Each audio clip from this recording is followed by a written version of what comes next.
শরম না লাউডা শরম না তোমার কুত্তো বহুত ভালো কুত্তো বলছেন দিলে বিরিয়ানি না হাতে আম কুত্তো স্ট্যান্ডার্ড হয়ে গেল সকা আগে দিলে বিরিয়ানি দেখি ঠিক নেই বেটি क्या কুত্তো তো বলছি সকা আগে কুত্তো তো কেন কি আছে খেয়াল করেন হতাশর কিন্তু আবার বুঝুন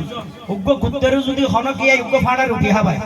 ওয়া খেয়াল করো কুত্তেরটা মানুষ কিলে তুলনা দিয়ে আজকে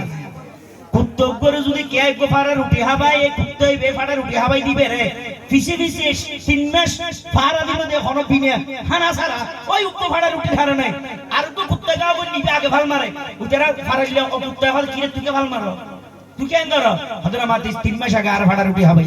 এবার চিন্তা কর আল্লাহ তোমারে 3 নিয়ামত দিয়ে দে তুমি কুত্তর তো বড় হারাম না না উগ্র কুত্তর ফাড়ার উঠি হাবাইলে 3 মাসিতে সরি করে আল্লাহ আরে 3 দিয়ে দে আর কেন আল্লাহর বিরোধিতা করে থাকেন করি ঠিক নেবে ঠিক দাও